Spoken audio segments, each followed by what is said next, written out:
सलीम साहब, thank you very much, आपने हमें टाइम दिया। इस वक्त जो आलमी सतह पे सूरत हाल है, कॉन्फ्लिक्ट है और हमारे बिल्कुल पड़ोस के अंदर है, उसने सारी दुनिया को मुतासर किया है, हमें सबसे ज़्यादा मुतासर किया है। और एनर्जी क्राइसिस भी है, दीगर इश्यूज भी हैं, सप्लाई चेन के भी। तो इस सारे कॉन्फ्लिक्ट के अंदर क्या मौक़े नज़र आ रहे हैं आपको? क्या ऐसी चीज़ें हैं जो पाकिस्तान की इंजीनियरिंग इंडस्ट्री को सीखने की ज़रूरत है? Thank you very much sir for taking me on board. Actually जब भी कोई ग्लोबल क्राइसिस या रीजनल क्राइसिस आता है तो वो आपके लिए अपॉर्चुनिटीज़ भी साथ लेके आता है और उसमें लेसन लर्न भी होते हैं और जिससे आप आपकी फ्यूचर प्लानिंग करते हैं।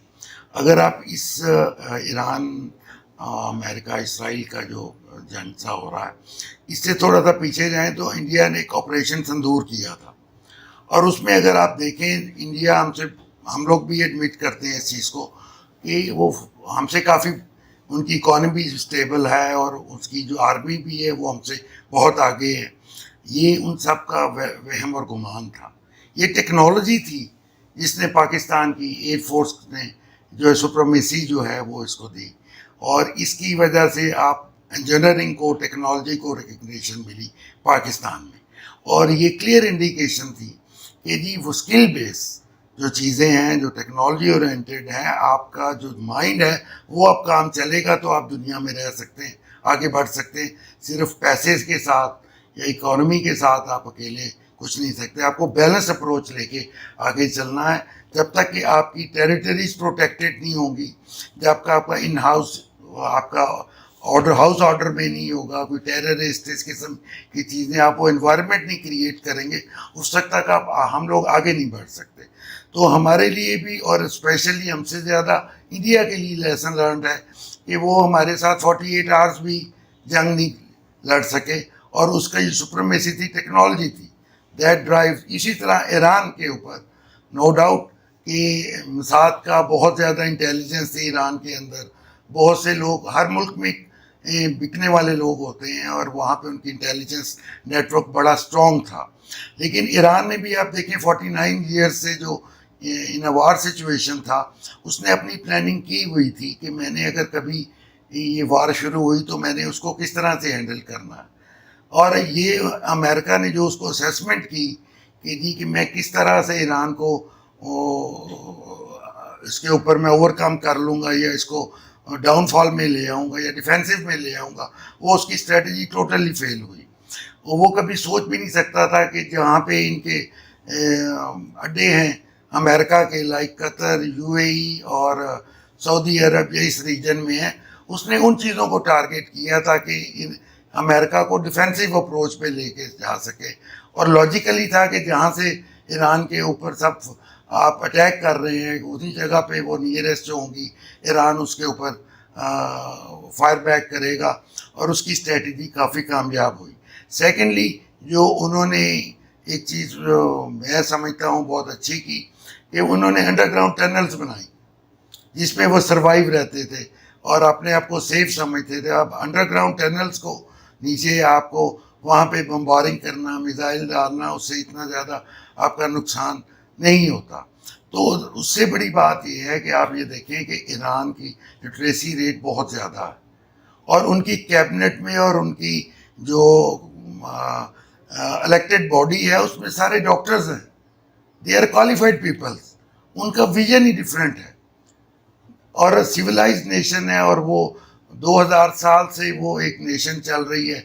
हमारे पाकिस्तान में कोई हम बलोची देख रहे हैं, कोई इमिग्रेंट्स देख रहे हैं, कोई दूसरी जगह कश्मीर में अगर देखें, आप KPK में देखें, इवन कराची की एग्जांपल ले लें तो वहाँ सारी कम्युनिटीज़ अवेलेबल है और ब्लेंड है हर चीज़ का। और वो जब आपके पास ब्लेंड होता है तो वो आपकी थिंकिंग एक नहीं होती, अप्रोच टूवर्ड्स एनी पॉइंट वो चेंज हो जाती है, हर एक की सोच डिफरेंट। और सबसे बड़ी बात है लिटरेसी रेट कि जब आप पढ़ जाते हैं और आपको वो नॉलेज गेन हो जाता है तो आप दुनिया के करीब हो जाते हैं और आप रियलिस्टिक अप्रोच डेवलप कर सकते हैं। यही वो चीज़ें हैं जो हमें टेक्नोलॉजी बेस्ड और इंजीनियरिंग बेस्ड चीज़ों की तरफ लेके موٹیویٹ کر رہے ہیں کہ اب ہمارے لیے جو نیکسٹ چیلنج ہے simple, it is not the education to have a degree which is to me is a piece of paper, unless you develop the skills of your people. اپنی ٹیم جو ہے, یونیورسٹیز جو ہیں, وہ اپنے students کی skills کو بیس کریں, ان کو انکریز کریں, ان کو وہ کورسز ٹریننگ میں لائیں, اپنی کریڈٹ آرٹس میں وہ اسکل بیسڈ ایجوکیشن میں لائیں. آج آپ دیکھیں, میرے پاس ایک تھوڑی دیر پہلے میرے ہی ٹیچر پنجاب یونیورسٹی سے آئے ہوئے تھے, اور پنجاب یونیورسٹی میں تقریباً انجینئرنگ اس کے ساتھ ساتھ باقی بھی سارے کامرس اور سارے subjects in old university, and he was telling me the Punjab university is facing the problem of intakes, کہ اب ان کے پاس اسٹوڈنٹس کی وہ تعداد نہیں رہی. اور میں ان کو یہی بتا رہا تھا, based on my practical experience and on exposure of this new gen, Z-Gen جس کو آپ کہہ رہے ہیں, تو اس میں لوگ اسکل بیسڈ چیزیں سیکھنا چاہتے ہیں. شاید آج سے 2-3 ڈیکیڈس پہلے جب ہم لوگ پڑھتے تھے تو we were more concerned about the degrees. You'll be having engineering degree, will be feeling more secure with engineering degree or any professional degree. But now it has been changed. Now you need to deliver, contribute to the society, contribute to the nation, contribute to the global world. آپ نے کچھ contribute کرنا ہے. اگر آپ contribute کریں گے تو یو ول بی ایک successful professional, successful citizen, successful family member. اچھا سر, اس میں جیسے آپ کی بات سے ہم نے 2-3 چیزیں نکل رہی ہیں. ایک تو یہ کہ skill based education, number 1 education, اور اس کے بعد پروفیشنل ایجوکیشن میں اسکل بیسڈ. نمبر 2 ٹیکنالوجی اور سائنس کی امپورٹنس جو ایران نے بھی ثابت کی اور ہم نے بھی ثابت کی. لیکن حکومتی اگر پالیسیز کے اوپر بات کی جائے تو یہ دونوں تینوں چیزیں کہاں تک ریفلیکٹ ہو رہی ہیں؟ کیا حکومتی اداروں کے اندر آپ کو اس کی اویئرنیس اور اس کی امپورٹنس محسوس ہو رہی ہے؟ دیکھیے جی, گورنمنٹس ہر وقت سروائیول کی جنگ لڑتی ہیں, کیونکہ یہ پالیٹکس اس میں انوالو ہوتا ہے. انفارچونیٹلی ہمارے ملک میں اسٹیبل پالیسیز نہیں ہیں, لانگ ٹرم پالیسیز نہیں ہیں, اور جو بھی ہمارے حکمران آتے ہیں اور وہ صرف اپنی کرسی کو بچانے کے لیے, اپنی پوزیشن کو بچانے کے لیے وہ اسٹرگل کرتے رہتے ہیں. اور ہمارا جو پرانی پالیسیز تھی, جس طرح پاور کی دیکھ لیں, سرکولر ڈیٹ دیکھ لیں, جس طرح سے ہم IMF کے پیچھے جاتے ہیں, تو ہم تو ہر وقت قرضہ اتارنے کے چکر میں رہتے ہیں کہ یار ہم نے یہ سرکولر ڈیٹ کیسے ختم کرنا. اور یہ حکومت کو یہ ہے کہ ہم نے اپنی کنٹینیوٹی 5 ایئرس تک کیسے رکھنی ہے. تو ہمارے ہاں پالیسیز کا بالکل فقدان ہے, اور ہاں ایجوکیشن پہ انویسٹمنٹ کوئی نہیں ہے. اور ہمارے جو منسٹرز بھی آتے ہیں, they are not qualified, frankly qualified ان کوئی بھی دیکھیں آپ نے, اگر کوئی بھی پروفیشنل ہائر کرنا ہے ان اینی آرگنائزیشن, تو فنانس کے لیے فنانس کا بندہ رکھیں گے آپ, اکاؤنٹس کے لیے اکاؤنٹس کا بندہ رکھیں گے, مارکیٹنگ کے لیے اس کا جس کی وہ اسکل بیسڈ اس کا نالج ہو, اس کا ایکسپیرینس ہو. انفارچونیٹلی ہمارے یہاں جو کچھ بھی کر رہا ہے بیوروکریٹ کر رہا ہے. اور یہ جو منسٹریز ہیں یہ سیریمونیل پوسٹ ہیں, پولیٹیکل پوسٹ ہیں. سر اس کو یہ منسٹری دے دو, اس کو وہ منسٹری دے دو, لیکن وہ جو کچھ بھی کر رہے ہیں بیوروکریٹ کر رہے ہیں. بیوروکریٹ کے سٹیکس کیا ہے؟ بیوروکریٹ چاہتا ہے کہ میری پولیٹیکل لیڈرشپ کے ساتھ اچھا ریلیشن شپ ہو اور میری گروتھ ہوتی رہے. They are not concern about کہ اس ملک کا کیا بنے گا, کوئی پالیسیز کیا, انلیس کہ یہاں پہ پولیٹیکل اسٹیبلٹی ہوگی اور لا اینڈ آرڈر مینٹین ہوگا. اس وقت تک ہم consistent policies, long term policies develop نہیں کر سکتے. اور اس لیے کوئی انویسٹر بھی پاکستان میں نہیں آ رہا کہ ہمارے یہاں لا اینڈ آرڈر کی سچویشن ٹھیک نہیں ہے.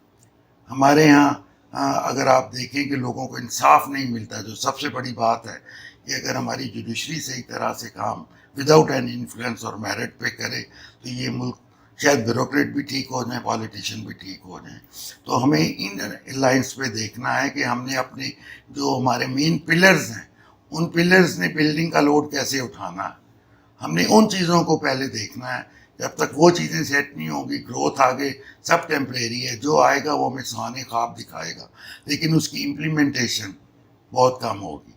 اب چلے تھوڑا سا ہم دیکھتے ہیں کہ پنجاب گورنمنٹ میں کچھ تھوڑا بہت کام ہو رہا ہے, وہ بھی گورننس کی وجہ سے ہو رہا ہے. डेवलपमेंट कोई नहीं हो रही, या आप इकोनॉमिक डेवलपमेंट कोई मेगा प्रोजेक्ट्स आ रहे हो, नहीं, वो जो बेसिक नीड्स हैं, एक छोटा सा रोल मॉडल है, सही। हम उसको उस लेवल पे नहीं लेके जा सकते कि जी ये इसमें बहुत इकोनॉमिक डेवलपमेंट हो गई, लेकिन एक गवर्नेंस जो है that is very important factor, बेहतर हुई है। और आपको वो पॉलिसीज़ बनानी पड़ती हैं।